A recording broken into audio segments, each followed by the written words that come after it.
Hello everyone, this is Dr. K. Narayan. Am I audible? If you can hear me, please type something in the chat.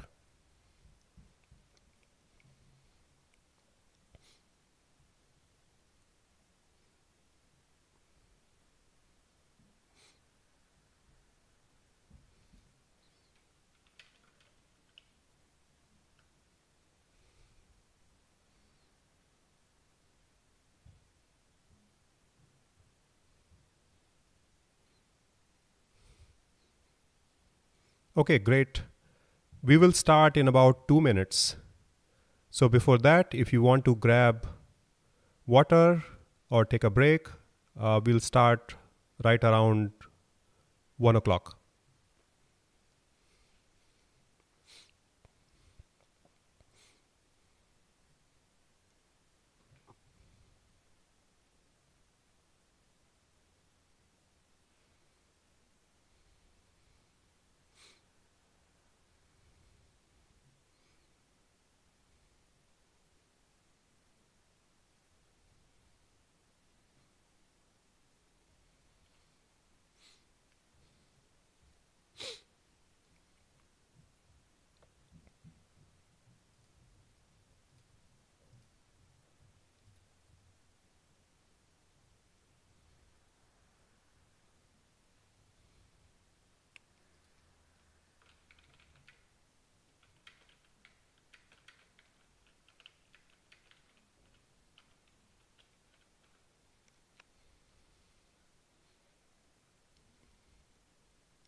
Great, thanks everyone for the comments.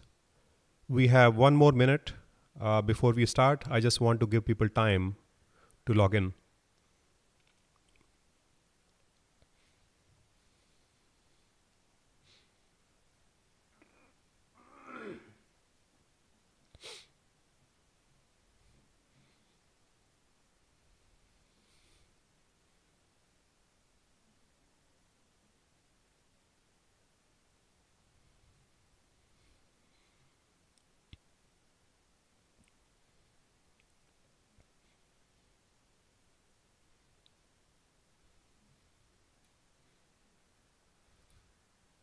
Okay, looks like we have 160 people at this point. So I think that's a good point to get started. Welcome everyone. My name is Dr. K. Narayan and welcome to this seminar. First of all, I want to wish all of you a very happy new year. Now the new year offers us an opportunity to look at our path and then think about where we are going and how we can align with our higher purpose. And this is an opportunity to break free from the past. Because as conscious beings, one of the powers we have is to create the world and to create the internal world first. That is not shaped by the past, or shaped in the sense it's not constrained by the past. Because every moment as a conscious being, you have an opportunity to create something anew. Now, when we talk about change, it's important to understand that there are 2 levels of change. There is cosmetic change, and then there is structural change. If you take a house and paint it a different color, it looks different, but it is the same house. So it's always possible to make cosmetic changes that are changes on the surface. But if you want to go deeper, you have to think about structural changes. And for that, you have to think about what are the structures of my life, right? So if you examine your life, the way it's constructed is that at the core, you have beliefs. You have beliefs about pretty much everything. From why are you here? what are you supposed to do, what are life's priorities, how are you supposed to go about them, and so on. From these beliefs, you have emotions. When you interact with the outside world creates emotions in you, and those emotions are a result of your beliefs.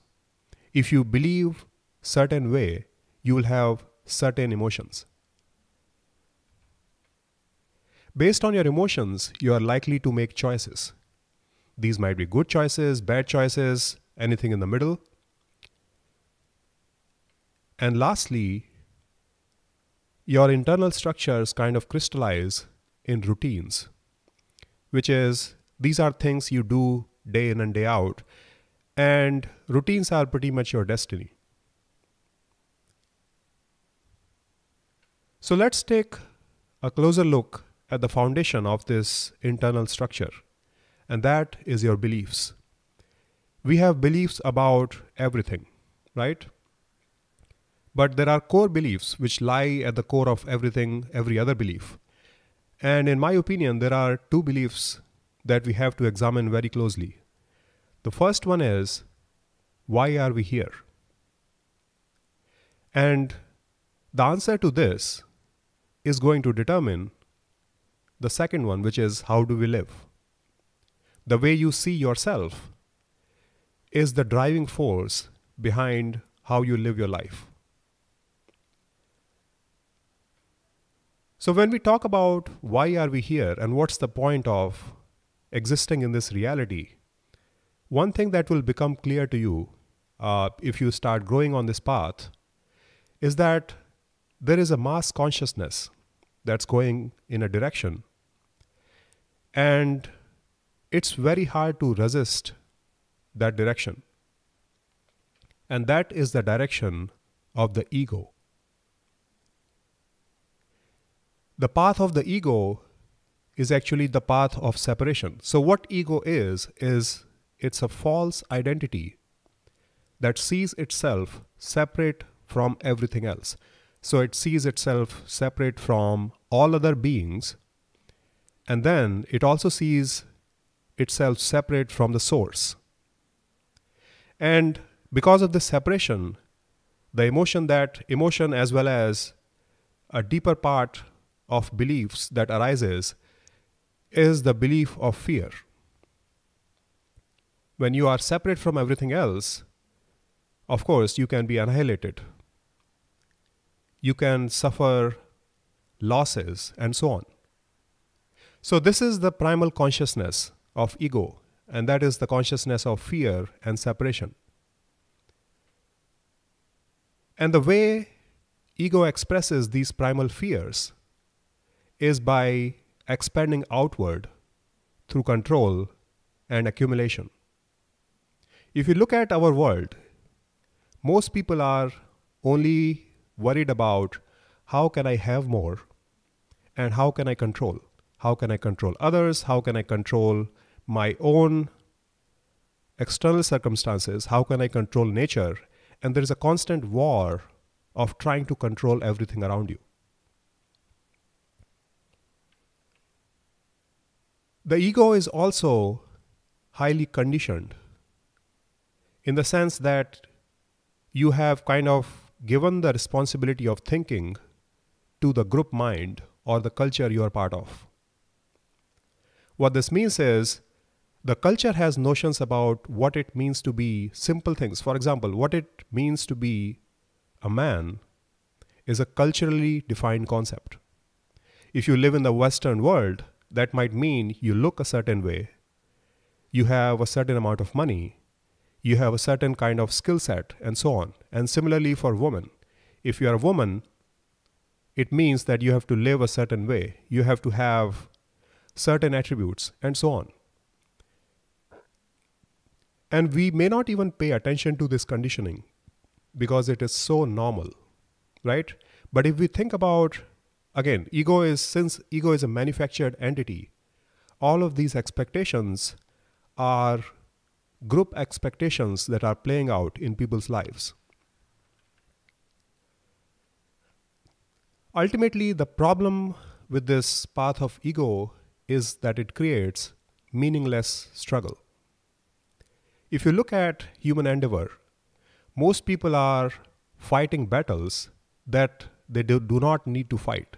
These are the battles of accumulating more and more, having power over others, trying to prove that you are better than others, and so on. And the more resources you throw at it, the less satisfied you get. Because there is something internal to you that says, I am not happy. No matter how much I accumulate, no matter how much I control, the internal me is not happy. And there you have two choices. One is you can try harder, which is what most people do. Or you can say, this is not the right path. I'm not doing the right things with my life. And that's where you become a seeker and you want to know what is the right path.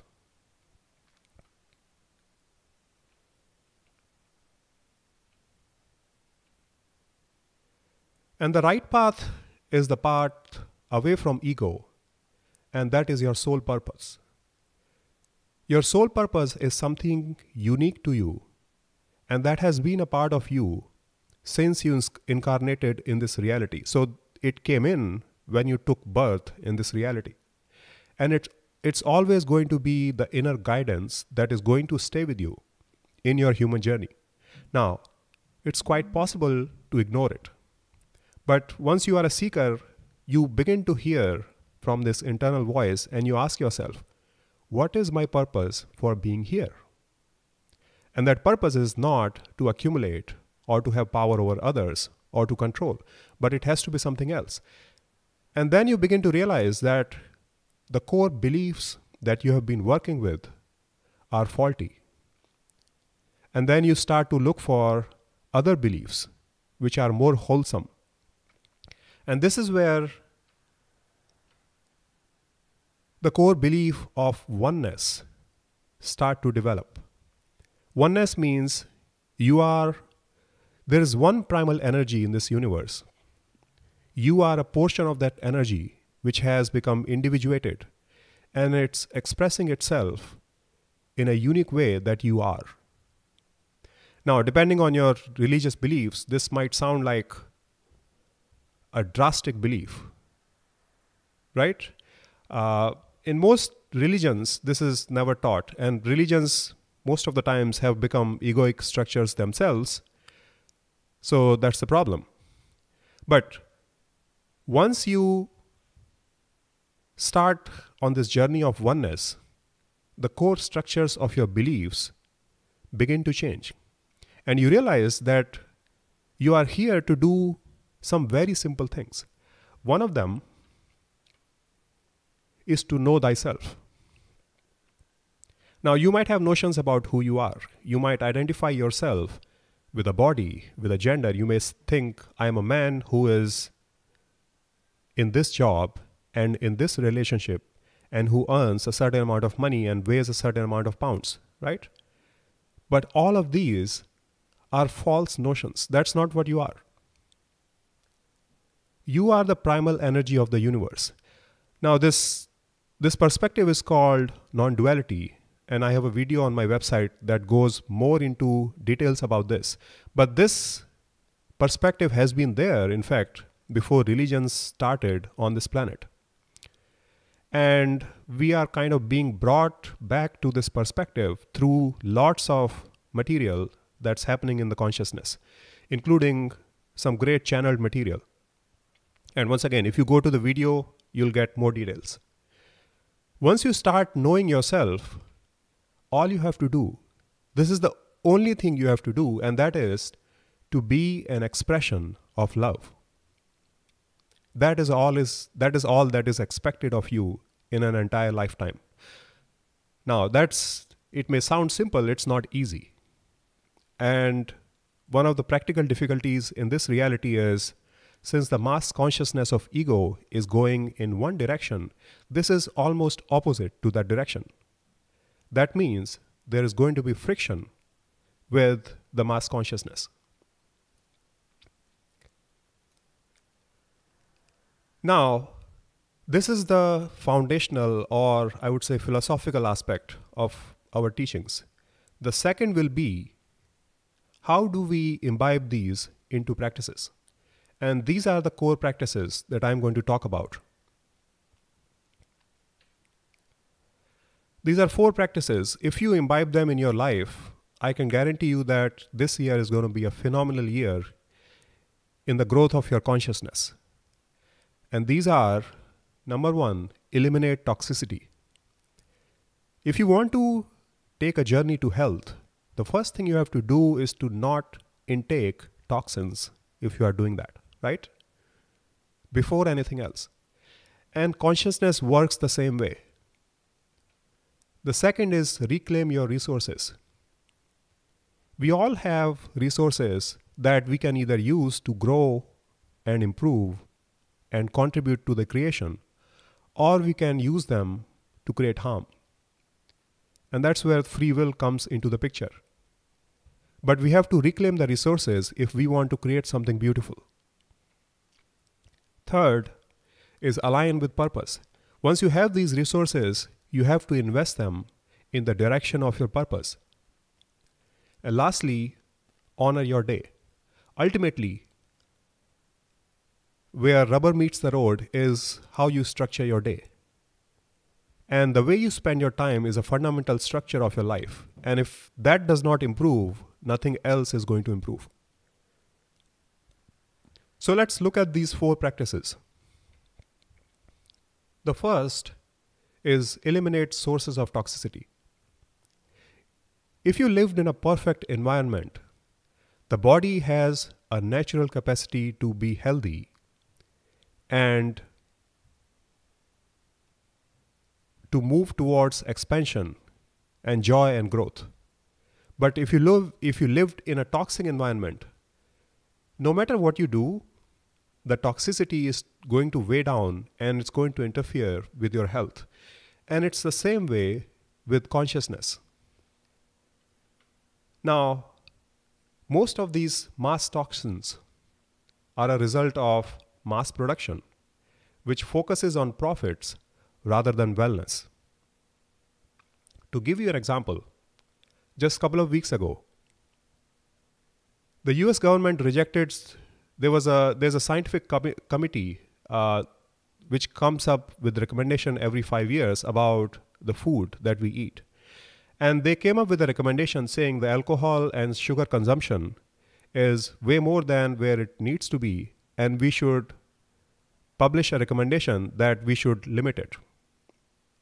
What happened? The government rejected their recommendations. Now, why? Now, all of us are taxpayers, and ultimately, public health is what we pay for, right? Except there is a business lobby who thinks that their interests are more important than public health, and the US government pretty much went with them. Now, the purpose of this talk is not to create enemies or to project enemies out there.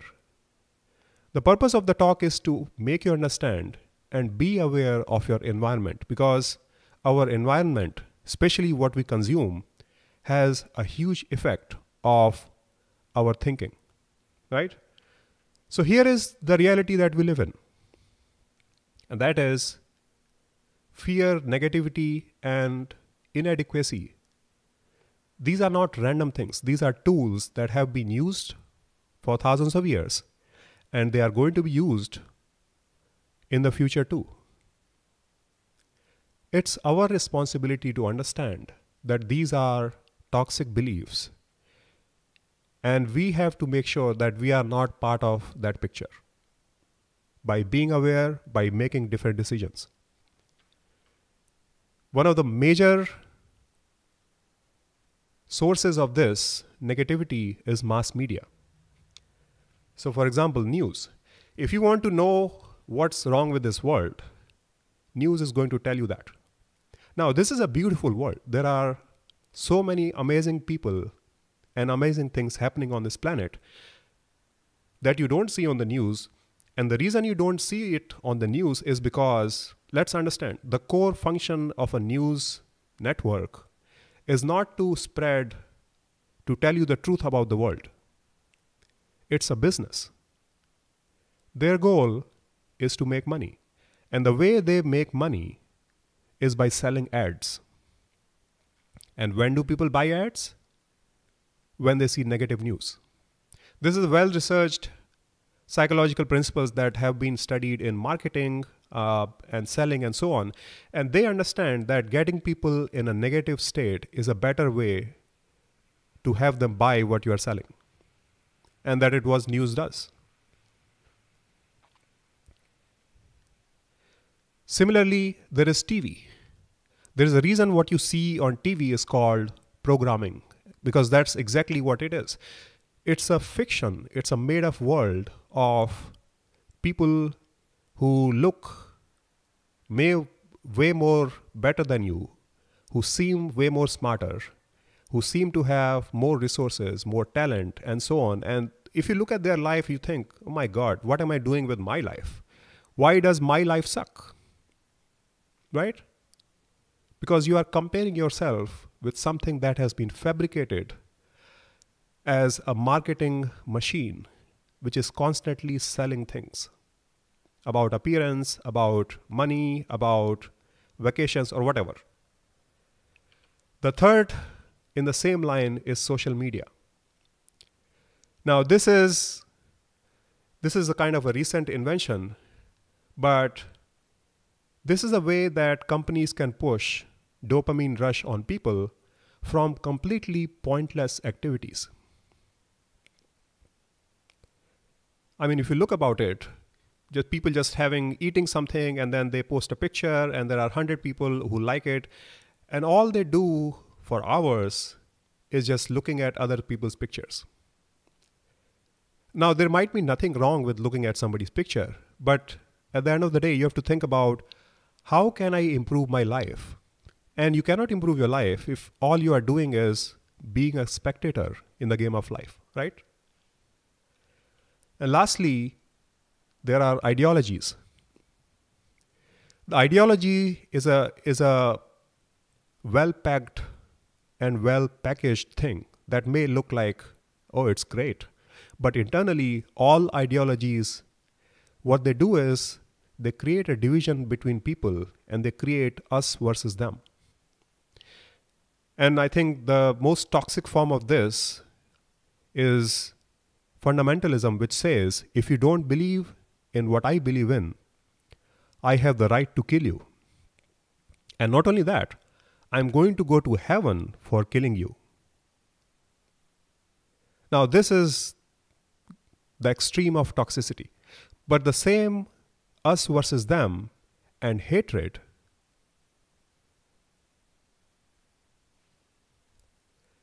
so this hatred is propagated in other things like nationalism, that we are better than them and we should have what we want to have and not let anybody else have what we have. This is rooted in fear, and eventually it's going to cause problems because there is no us versus them.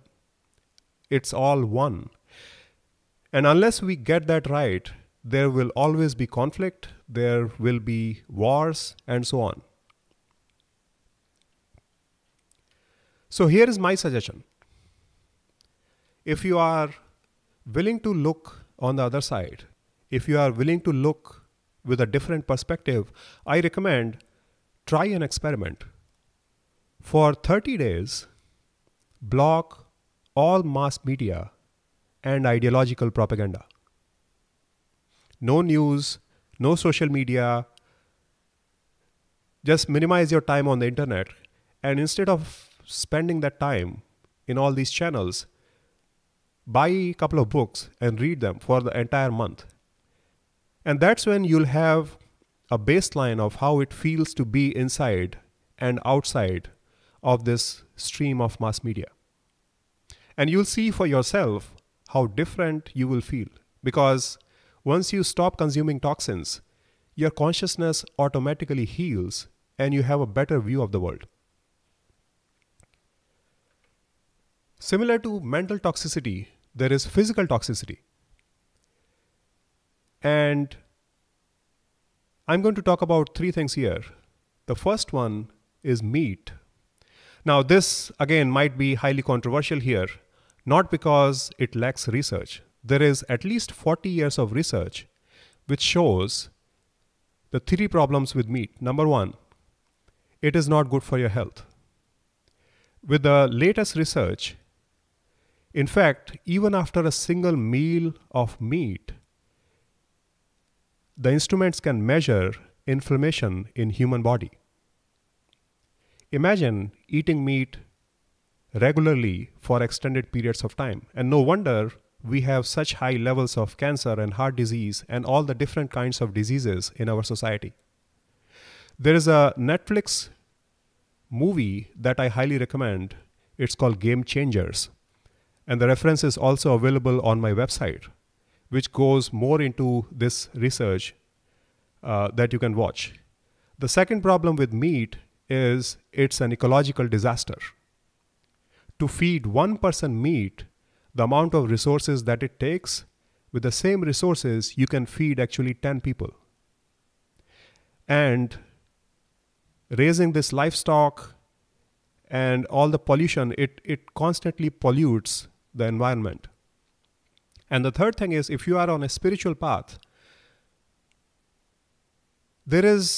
you have to understand that everything that you ingest has a spiritual frequency. And the frequency of rotten flesh is not good for you.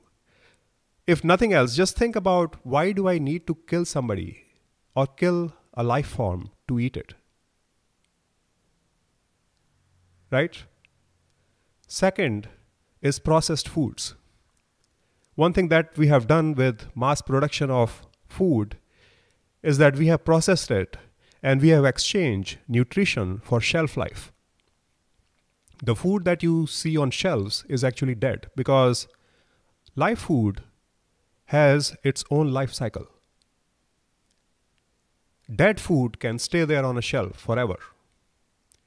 So eliminate processed foods from your diet. This includes soda, chips, most of the things you find in supermarkets. Instead of that, eat healthy vegetables, fruits, and things that you cook at home. And lastly, intoxicants. Primary among these is alcohol, which again, it doesn't taste good. It kills your brain cells. And the only reason people buy it, again, because there is a very strong marketing about buying alcohol. And it has become a part of our cultural norm where we greet people with an intoxicant, where we treat ourselves with intoxicants, which is bad. And we think this is normal, except that it interferes with both your functioning of your body as well as your consciousness. Let's go to the second practice, which is reclaiming your resources for growth. All of us have three resources. We have the time, we have our attention, and we have our money. And what we do with these resources makes all the difference in terms of what we create with our life. So there are 4 ways we can use our resources. The first way is to invest them in growth, which gives us multiplied returns. When we spend time and money to learn something new or stretch ourselves, we grow in the process. The second way is by using them to rejuvenate ourselves. This is also an investment because optimal performance is impossible without adequate rest and rejuvenation. So this includes sleep, relaxation, and rest. Third is sustenance. Now, these may not be things you enjoy, but these are things that you need to do. So, for example, you might have to do some work to maintain a basic lifestyle. You might have to take care of your car, you have to take care of things you own, and so on. The last one is waste. And this is where major improvement can be made. Because when we have resources that are wasted, these resources are taken away from the growth, from rejuvenation, and from sustenance. And this is really where most people can make a lot of change and a lot of growth in their lives. Now, to examine waste, first we have to understand what makes waste. Because most people's lives are so filled with junk, they don't even understand that it is junk. So unless you understand what you align with and what you don't align with, you will never get rid of what you don't align with, right? So be clear about what is important to you, because that will help you become clear about what is not important and that you can get rid of. So in that spirit, let go of what does not serve you. Otherwise, it becomes a baggage and your journey becomes that much more difficult. Now, this baggage can be physical things that you have accumulated. This might be emotional things that you are carrying from the past. This might be relationships. These might be ambitions that you really don't need to have. These are commitments and so on. And all of this baggage makes moving through life so difficult. So here is a book recommendation I have. It's called Essentialism. It's available on Amazon and anywhere else. And the key idea here is that if we focus on what is essential, we have the energy to work on it and make it really special. Instead of just getting tied up with what is non-essential, and that's what most people do. Their life is so complex because they are constantly dealing with non-essential things, which first of all does not make them happy. Second, it hinders them from moving forward. Other book that I recommend, it's called Simplify Your Life. And this is also again available on Amazon. I have few specific things about time, money, and attention. Let's start with time. Understand that time is more important than money. If you lose money, you can always earn it back. But a moment that is lost, it's gone forever. So in that spirit, always think about how am I investing my time? How am I valuing my time? Second, mind your relationship with entertainment. Again, entertainment is a culturally conditioned thing. And if you're not careful, you can spend hours and hours every day. An average American watches 35 hours of TV. That's pretty much a full-time job if you think about it. What could a person do with an extra job? Second, attention. Be aware of how you use your attention. So throughout the day, ask yourself, what is taking up my attention? Are these good things? Are these things that will take me forward? Or are these things that are going to drag me down?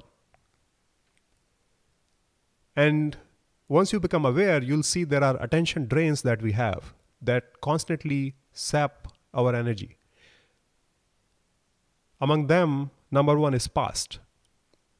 Things might have happened to you. Now, the thing is, past doesn't really exist. It's a made-up thing that has been made by you because it exists in a memory. And if you don't let go of it, it is going to be with you forever on your human journey.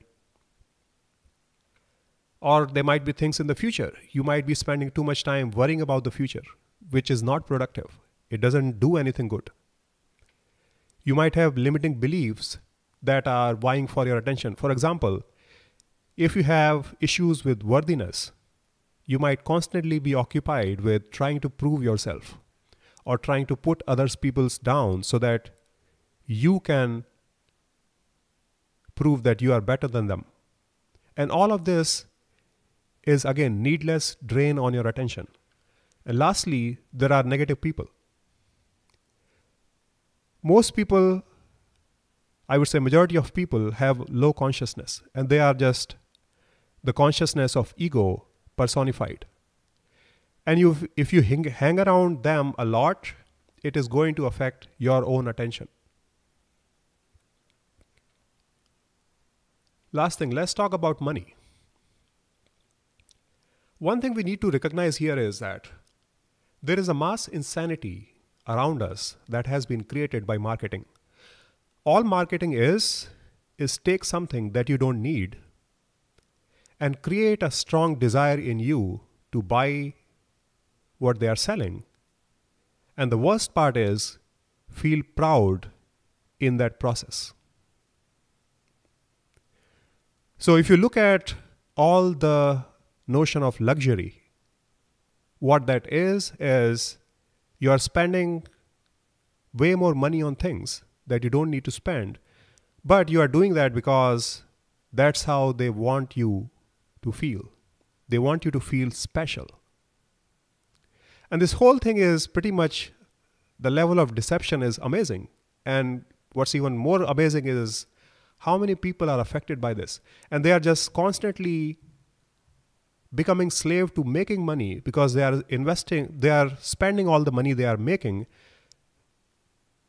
and their needs are constantly being fed by the money they are making.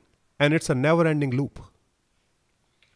So, if you want to come out of this loop, you have to demand that every dollar you spend creates real value for you and others. It's good to spend money on yourself. It's good to spend money on getting rejuvenated, right? And similarly, it's good to spend money on causes and purpose so that it can help everybody else. But things which neither help you nor others, they just need to be stopped. The third practice is aligned with higher purpose. As I said before, there are only two things we are here to do. The first is know thyself.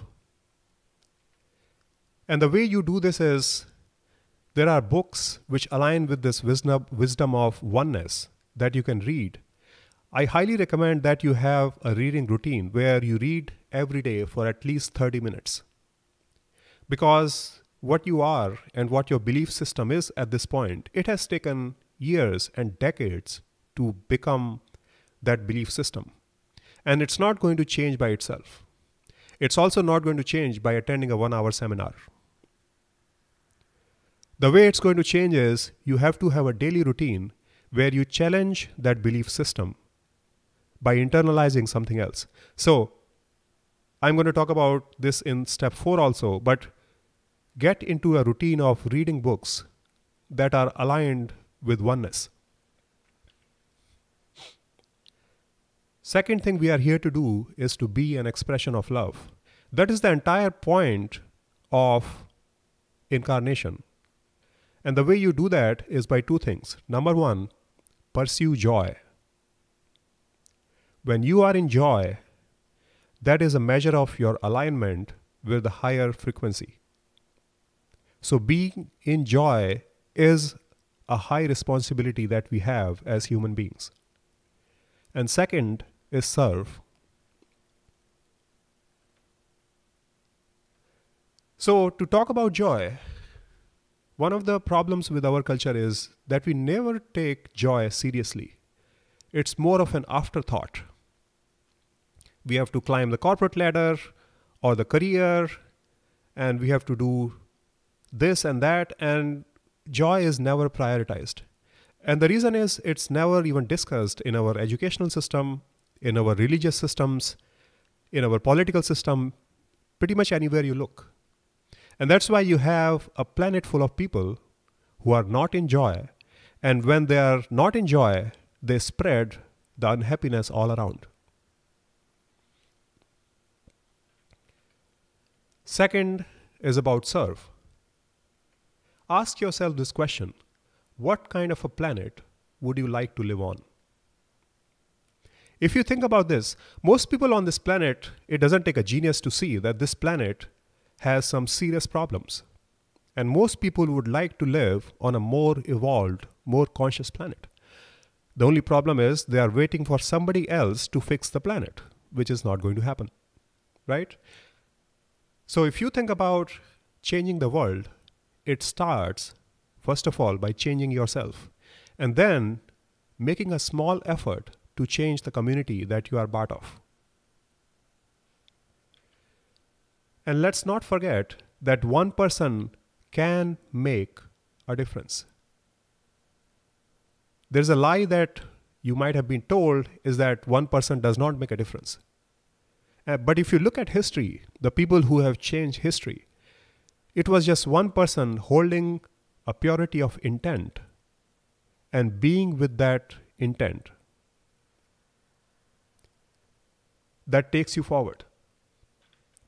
And last thing, start small. You don't have to quit your job and relocate to a different country if you want to serve humanity. How about starting right where you are and starting small? Start with 1 hour a week. Think about one cause that you believe in and how you can make this planet better by starting in your own small way. And if you can do that, that's plenty. Let's talk about the last part, which is honor your day. As the Chinese proverb says, talk does not cook rice. So all the talk that we have had so far, it's good for feeling good, but eventually you have to take action. And the concept to understand here is there is a concept in economics, it's called opportunity cost. Every moment of your life, you are choosing from infinite possibilities. If you choose to watch TV, you are choosing not to do yoga or meditation or read or talk to a friend or rest and so on. So, we have to understand that every choice that we have is a gift. And the way we use that gift is going to make a difference in our life and the lives of other people. So this is where daily commitments come into the picture. At the minimum, I would say you have to spend 30 minutes a day for absorbing higher wisdom. These are books that you need to read, and at the end of the seminar, I'll walk you through the website, which has some of the books that I recommend. But get in the habit of investing at least 30 minutes a day reading from a book. And in the same line, 30 minutes for joy. Find one thing that brings you joy and make it a habit to spend at least 30 minutes on that practice of joy, and it's going to change your life. Last thing I would also say here is turn your non-productive time into learning time. The great revolution we have is we have ways we can use your time much better now with audio learning. So I recommend using Audible. They have books, they have audio forms of books that you can listen to. And this will happen. So for example, you might be driving or you might be exercising. And in all these places, what do most people do? They are either listening to music or they are just busy with their own thoughts. How about taking that time, which is going to waste, and turning that into a learning opportunity? So if you have a phone, there is Audible, which has a book, which has all the books that you can pretty much buy in stores available in audio format. You can put that on and you can listen to the book while you are doing other things. Next thing is about service. I would recommend devoting at least 2 hours every week to selfless service. This is where you sit down and think about what are the things you can change in this world. And I can guarantee you there is something that you can change. It's just a matter of taking action on that priority. However small that action is going to change somebody's life. Let's talk about the daily disciplines. As I said, commit to a daily ritual. A ritual is something that you do every day, and it becomes such an integrated part of your day that you don't even think about it. For most people, brushing the teeth in the morning is a ritual. So the rituals of growth have to become internalized in your life. Second is methodically track your progress. If you made a commitment to read 30 minutes every day, you can very easily create a calendar or just a checklist and say, did I read the book in the last week? Before going to sleep, just put a check mark. And lastly, find accountability partners to stay focused. So these are the people who are going in the same direction that you are going in.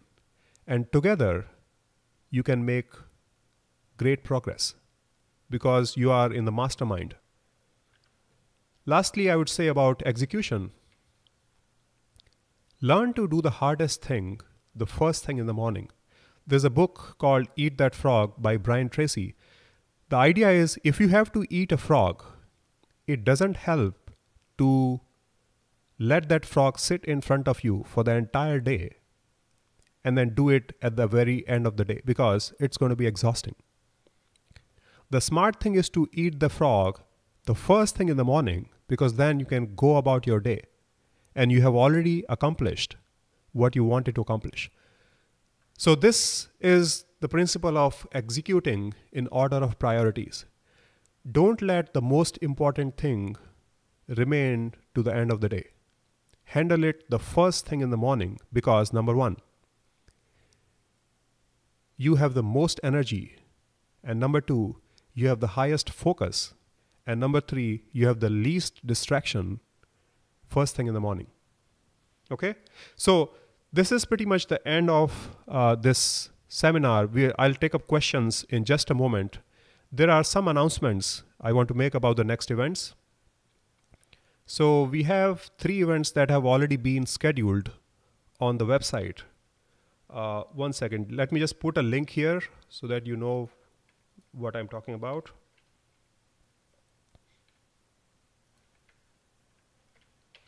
So this is our group on Meetup.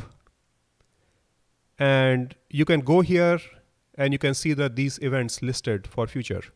So first one is next week, I have a call with John Chandler.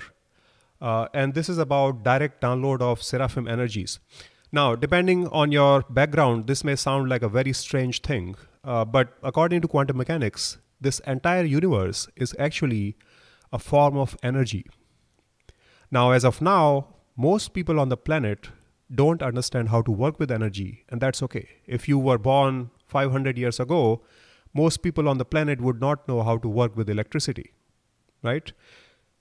But there are people who know how to work with energy, and John is actually one of them. And he offers an energy blueprint called Seraphim Energies.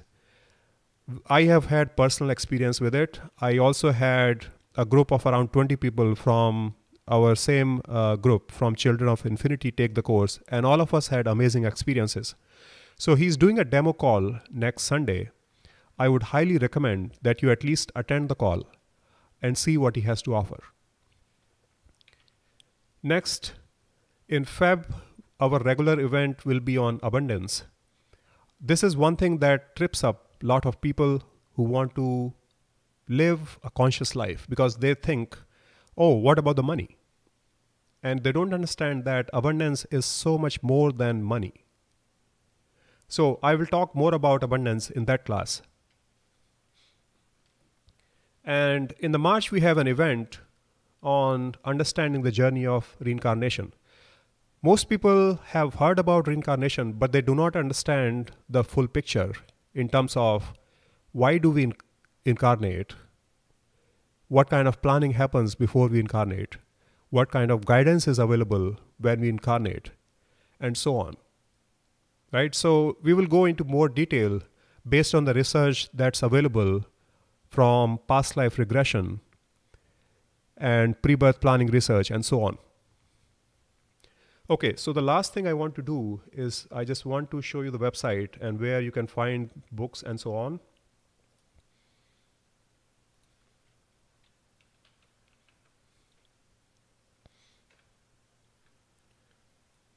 So this is my website. What I recommend, if this seminar made sense to you today, go to courses and take at least these two courses. Everything on this website is free. So if you go to non-duality, you have two courses. One is called Non-Duality, The Journey of Oneness. This goes into the philosophical principles of non-duality. And then there's another video on Beyond Suffering. So take a look at the courses. And the second thing is I have recommendations. These are books that I recommend. If you are new on this path, or even if you have been on this path for a long time, these are the 6 resources I recommend right away. 5 of these are books, and then one is an audio program from Bashar called Changing Core Beliefs. So with that, we are pretty much done. Let's open it up for questions. Any questions you guys have, I'll be happy to answer.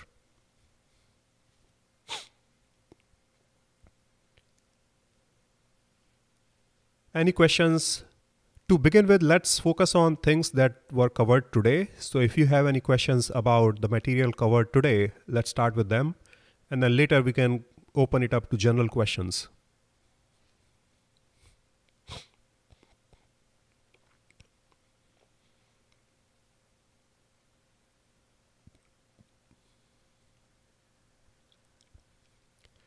Question from Jennifer.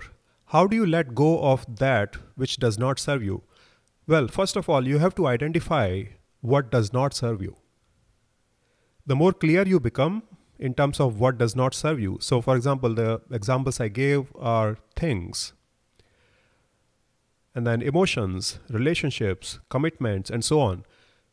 You have to sit down, make a list of everything that does not serve you, and then come up with a plan and execute it. The book that I recommended called How to Simplify Your Life, actually that book goes into detail about how to get rid of things that don't serve you.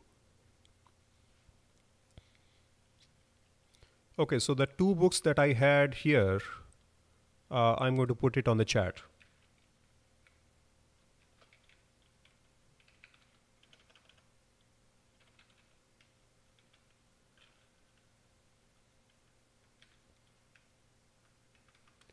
The first one is called Essentialism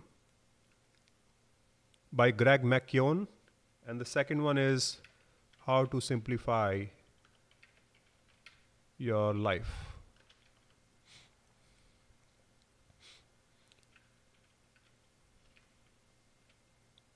Yes, I'm going to put the link for the website also here.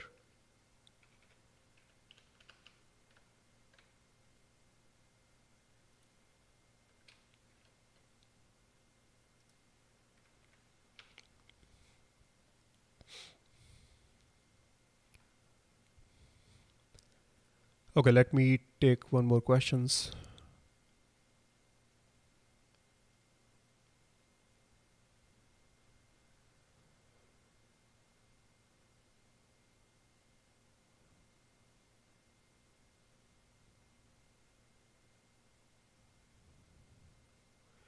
Question from Anna Maria. What you are teaching us, is it from Hinduism or the Hare Krishna? It's neither one of them. The core teaching was kind of created thousands of years ago. That's known as Vedanta. But it has been made anew through the latest research that goes into past life regressions, pre-birth planning research, and channeled information. The most important one among them is the raw material. And that reference is also available on my website. So I'm not teaching a religion here.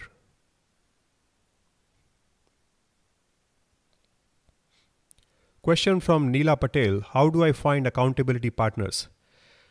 So I had created an initial group of people who wanted to find accountability partners. The problem is it takes too much of my time. So what I need to do in that case is to create facilitator training program where I can train people on how to run accountability groups. That's something that I want to do, except that I have been tied up with other things that are on my mind.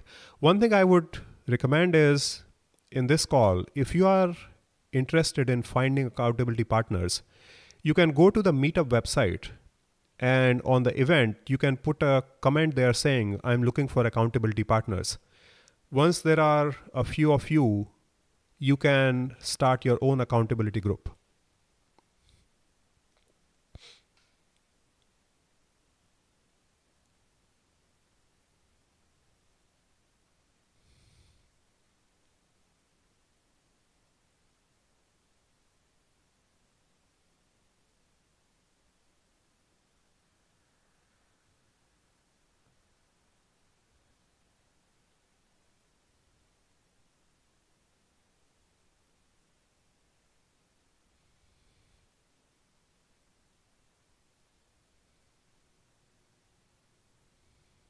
Question from Eleanor.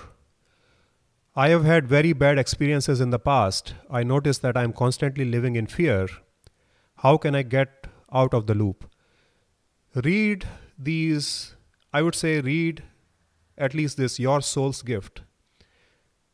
So fear is something that's based in beliefs. And unless you change your beliefs, you will never get out of fear. And the only way to change the beliefs is by exposing yourself to different belief systems. And that's what these books do. They give you a different perspective, a much higher perspective in terms of an incarnation of what you are here to do. So my recommendation is read these books, and don't just read them like a novel. Really think about them, and it will help you.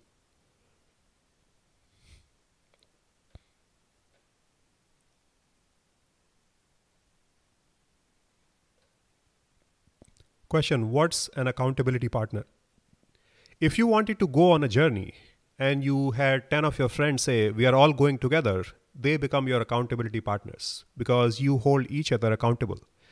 The simplest way this can work is you find one more person who you can be accountable to for some activity. So for example, if you want to read a book every day for 30 minutes, at the end of the day, you can send a text to that person saying, I did what I wanted to do today. And you do that every day. Now it can be a daily thing, it could be a weekly thing.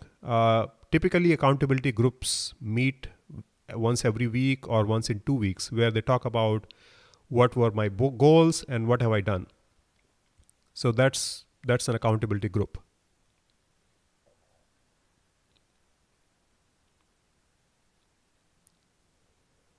Question, I want to know about current events and what's going on in the world. Are there good sources of these things instead of mass media and negative news? So I would say, in my opinion, media and news are completely polluted at this point. I would say get away from them and instead surround yourself with people who are working with consciousness and are on the journey of growing their own consciousness. And once you surround yourself with them, you'll understand there is so much more to life that is not shown on TV or in news. And there are thousands, or I would say hundreds of thousands of people on this planet who are on this journey, except it's not something you see on the TV. Question from Monica. Are these books available on Audible? I think most of them are.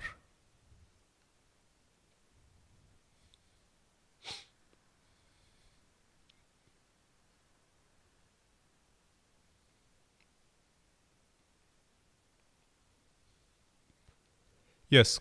Question from Heidi. If I can add these books to the website, I will add them.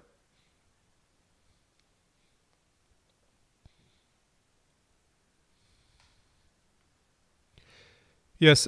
Question from Gail. The link says suspicious. There was some problem with the hosting domain, and it started showing suspicious for some people, not for everybody.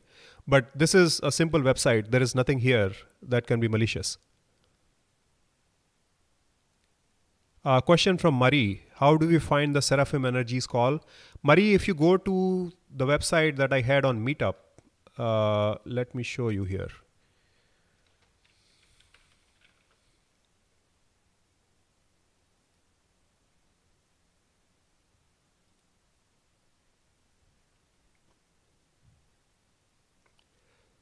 The group is called Practical Spirituality. The link is this.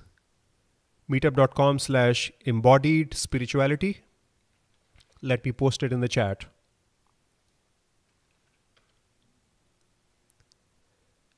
And here you will see the events. So this is the event for Seraphim Energies, and then the other events for the next 2 months.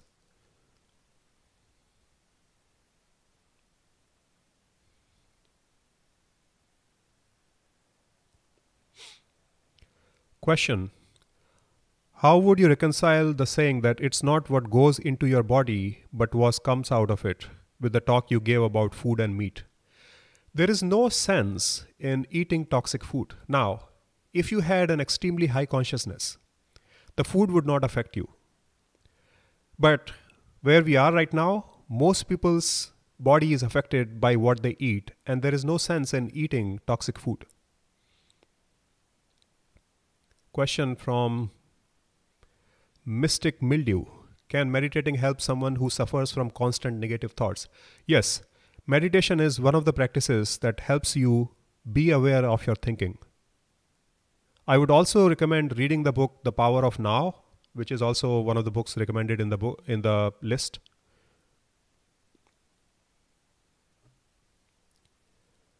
Question from Marisol: how can we effectively plan our time without over worrying about the future?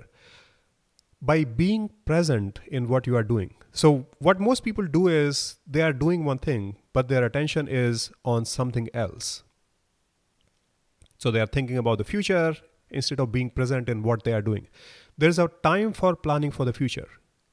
And we need to plan the future. It's not like we should let go of it. But the problem is when we are constantly thinking about it. And the way you stop doing that is by being aware of what is taking up your attention and then bringing it back into the moment, which is a kind of meditation.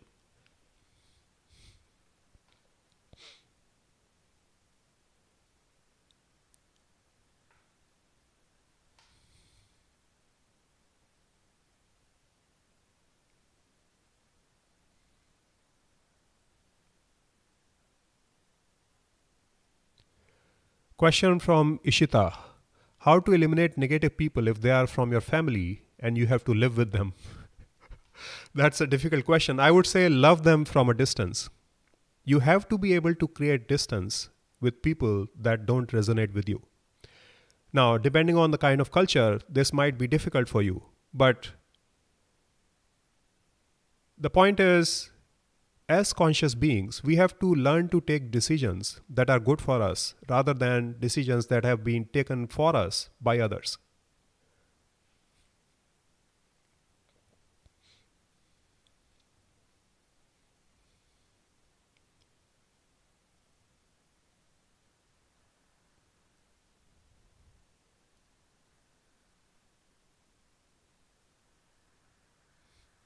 I'm reading over the questions.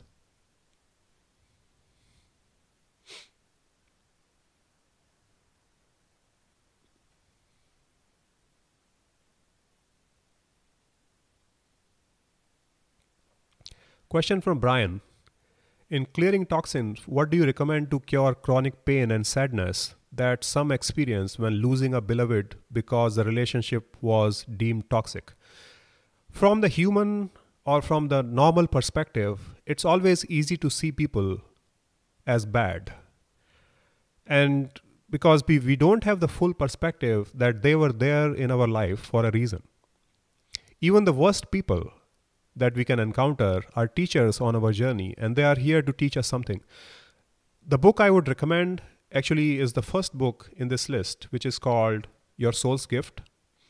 And this talks about a higher perspective of an incarnation where you will understand why certain things happen.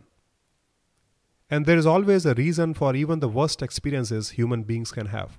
But you will not, I would say, read the book and it will help you a lot.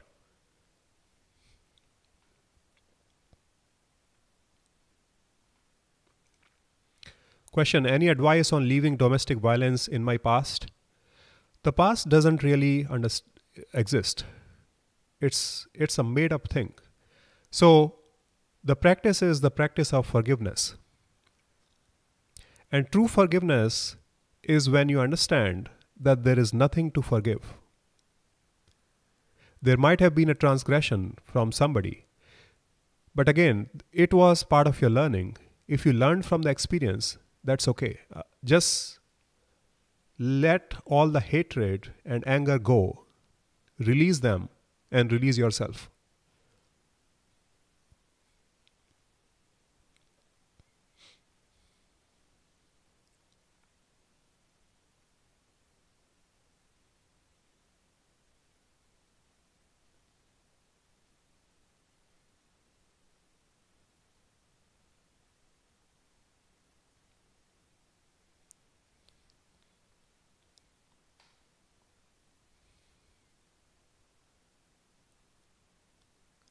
Okay, I'm reading through the questions.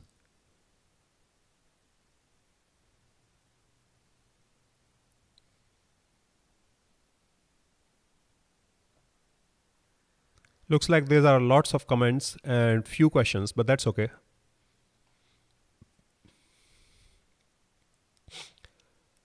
Question from Roshio, I think. Is it okay to physically distance from toxic family members? How to improve a relationship with toxic people? Well, it's not only okay, it's your duty to distance yourself from toxic people. Because if you are not doing that, you are dishonoring yourself. The second question you have is how to improve a relationship with toxic people. In some ways, it's very difficult to improve a relationship with a toxic person because it would require them to change, which usually does not happen. So in that case, it's always good to find positive people and cultivate relationships with them rather than trying to change negative people into positive people. That does not work.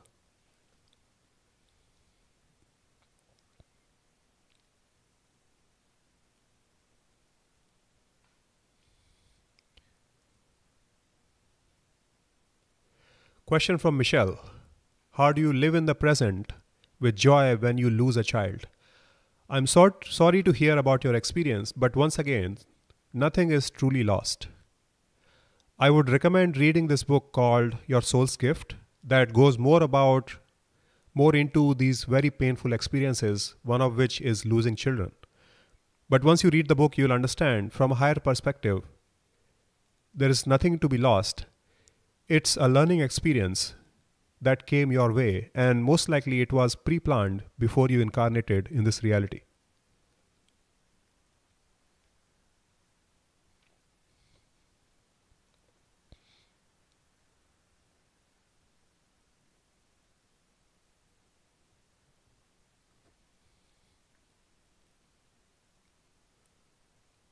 Question, do you have any books to recommend on approaches to meditation? Maggie. Okay, Maggie, I would recommend. So most of us are familiar with passive meditation, which is a meditation that you try to do with the mind. And that's okay. But there's a next level of meditation, which is energetic meditation. And that meditation cannot be taught, it has to be transmitted. Okay, so I would recommend attend the call that's there next week. If this resonates with you, take the initiation from John, and then you can do the meditation with that energy, the seraphim energy. There are other schools, especially in yoga, which deal with awakening of inner energy, and meditation happens as a result of that awakening.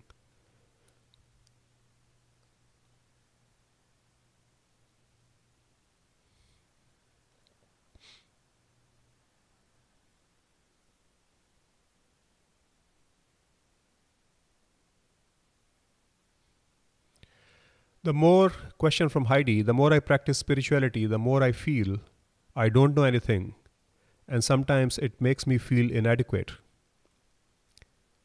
And I end up quitting. What's the solution? You are approaching the problem in the wrong manner. True spirituality is not about reaching somewhere. It's about aligning your life to a higher purpose. And the expectations you are putting on yourself are actually creations of ego, which says, I need to be here by this time. And that's pretty much nonsense. Instead of gauging your life based on these external mileposts, you have to think about internally, am I doing my best to align myself with my higher wisdom? And if that's what you are doing, that's all that's needed.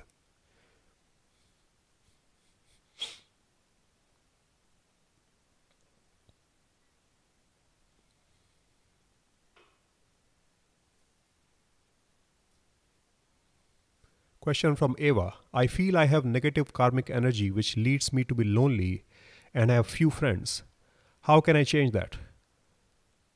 It could be energetic, but it could also be just a matter of understanding yourself and being around people who are like you rather than people who are different. So I think the problem can be solved in two different manners. One is read the books and understand. Also, I would recommend being on the call next week. Try to understand the energetic structure of the belief that you have. And the second is try to find people who align with you and who think the same way rather than trying to work with people who might already be there. So this is about expanding your horizon and reaching out to other people. Question from Joanna. How do you leave grief behind? There is a natural course of grief which will take its time. So I know there are enlightened people who do not really feel grief, but for most people, there is a cycle of grief which takes its own course. Now, you can go beyond it by understanding the higher purpose of your life. And for that, I recommend this book. It's called Your Soul's Gift. That's the first book here, which goes more into that.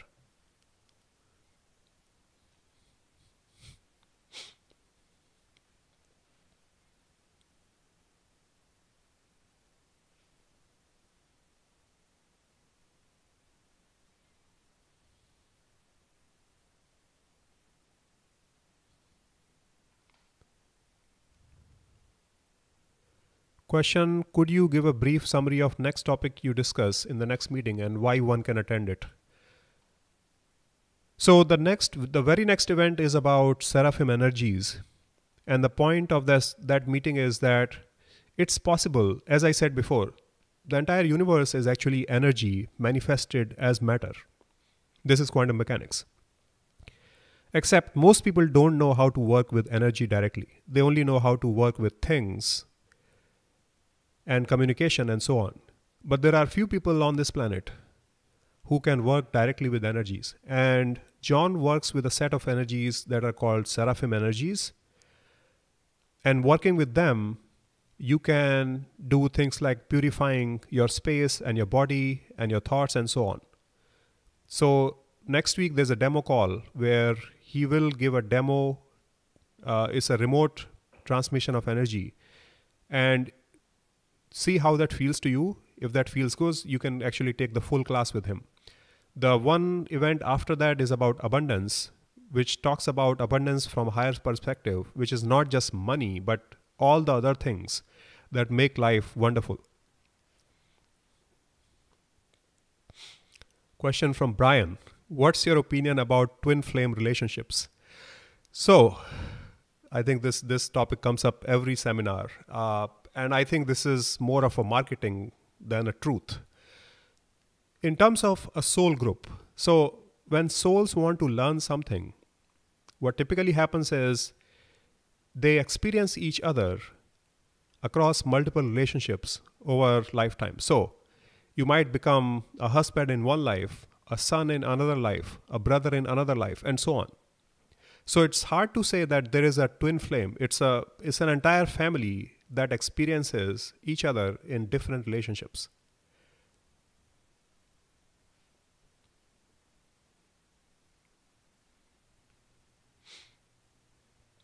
Question from Lynn. What if you have been married for 39 years to the most negative man you have ever known and you can't separate from the toxicity? So in any situation, there are two options. One is you can move away from the situation, which is what you can do by separating. Now, if you cannot separate, the only other option is to actually act in a way that this is a lesson that your soul chose to learn. And the best way to learn that lesson is through joy and presence and not kicking and screaming. So that's my advice. I would again recommend reading this book. This is on your soul's path. So obviously you are in this situation because there is some agreement at soul level to be with that person. I'm not saying you are stuck with it. Make a decision. You can separate. Again, I don't know your personal situation, so it's hard for me to comment. But it's always possible to move away from situations that don't serve me.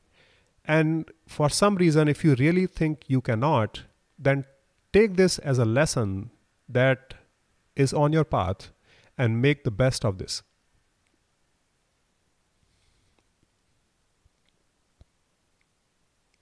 Question from Eleanor. I am more of a visual person. Can I make good use of my time by listening to Hemisync technology meditations?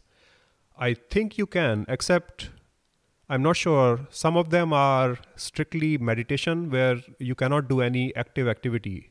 I'm not sure. Maybe some of them can be listened to while you are active in other things. But my recommendation is experiment and you'll find something that works for you.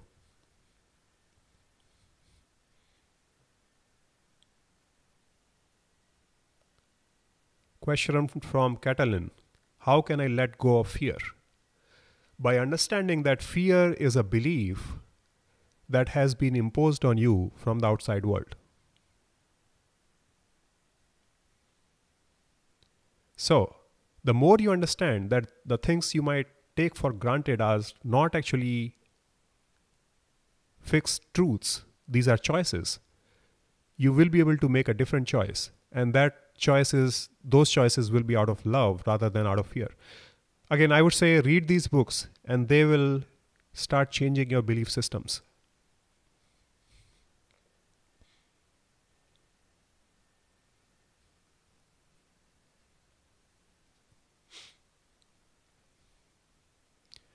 Question from Shari.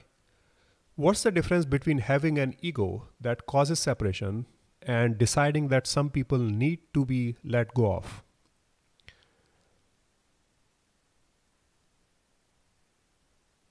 I think it's a fine distinction. So I don't think these two things are separate. So in other words, you can let go of people both from a perspective of an ego as well as from a perspective beyond it. From the perspective without ego, you have to think about, is this relationship serving both of us? If the relationship is not serving, then what's the point of it? Right?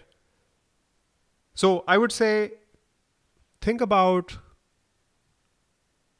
how is the relationship serving both parties? If it is not serving, how can you easily get rid of it?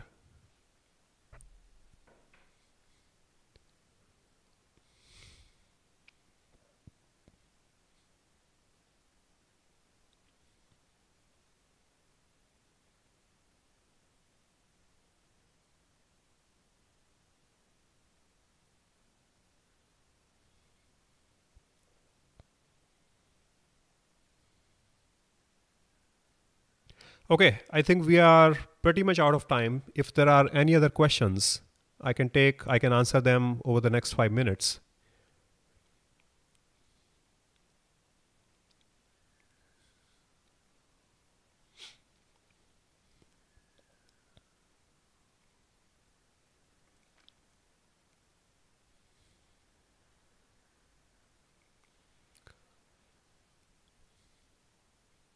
Question from Dean. I have never been able to meditate. Is the call with John next week going to be over my head? The problem with meditation, or the meditation the way it's perceived, is most people are not taught how to meditate. And their idea of meditation is that they should have no thoughts when they meditate, which is impossible for a beginner meditator. So the point is it's a mental exercise to bring your awareness back to breath or a mantra or whatever. So don't judge yourself if you think you cannot meditate. Okay? Now the call with John, I cannot say whether it will work for you or not. That's why it's a demo call. I would recommend being present and seeing what you get out of it. Yes, question from Lynn. Does the book explain how you make pre-birth plans? Yes.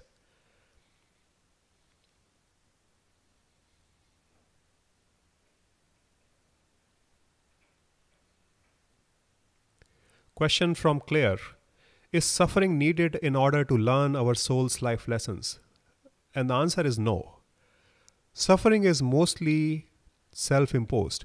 Now, there are situations which can be called difficult.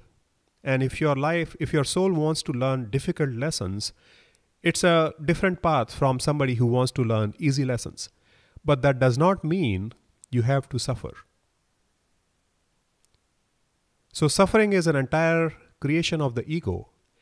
And as we become more conscious, we begin to break away from this notion of having to suffer, and we understand that growth can happen with joy rather than through suffering.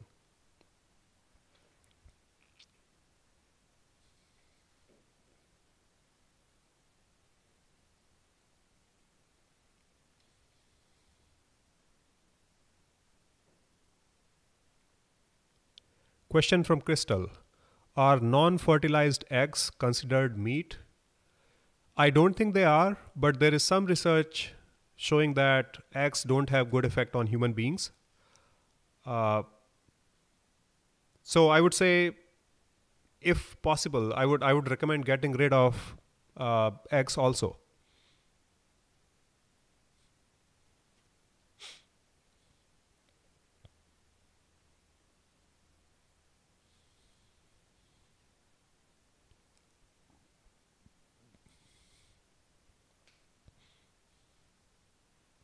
Question from Heidi. I have been having difficulties trying to love myself, and I think that's one of my life purpose. What can I do to feel love for myself? One thing you should do is go on a journey of growth and make growth your primary focus. See, when we say self-love, it's not just telling yourself, I love myself, and you will start loving yourself. It's the journey of growth that you have a better understanding of yourself over a period of time. And that happens when you look at your path and you say, oh my God, look at how much I have traveled in the past few years, how much I have grown, how much I have changed, how much contribution I have made. So self-love is not a passive thing where you sit in a corner and you say, wow, I love myself. It's an active journey of growth and contribution.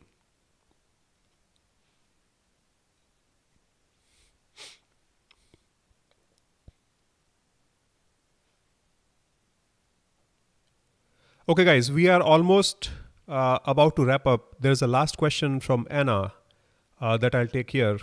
What are your thoughts on procrastination? Why do humans procrastinate? In most of human behavior, there's always a reward versus resistance. So it's the gain versus loss. So most people, they procrastinate till the very end because either they think they can do it till the end or the task is not pleasant and they just want to avoid it till the very end. So again, there's a mental resistance to what you don't want to do, even though you have to do it, and that's why you keep it till the very end. So the solution is, number one, either don't do the task at all if you can eliminate these things which you don't need to do. Or number two, if you have to do them, why not get over them as soon as you can so that you can move on with your life.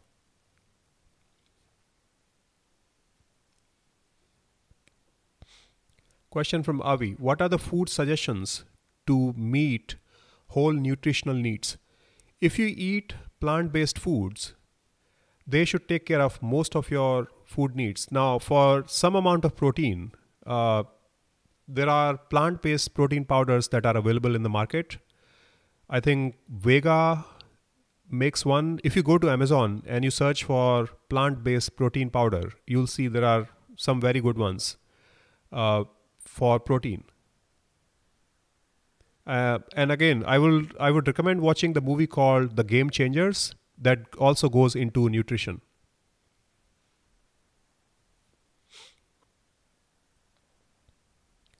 Okay, this is the last question. I'm interested in your take on mental illness. So mental illness is no different from physical illness, except it's highly stigmatized in our society. But we just need to understand that just because a person is sick, the person needs compassion and care rather than this projection of negativity which is present in our society. And one thing I would say from spiritual perspective, sometimes people take on these disabilities to teach a lesson. So we should make sure that we are seeing them in the right light. Question from Tatiana. Would Ayurveda support powdered food? I am not really an expert on Ayurveda, so I cannot comment. I would say find a trained practitioner and maybe they can tell you whether it's good or not. Okay, thanks everyone for joining us. I'll see some of you hopefully next week, and then I'll also see you next month. Have a great day.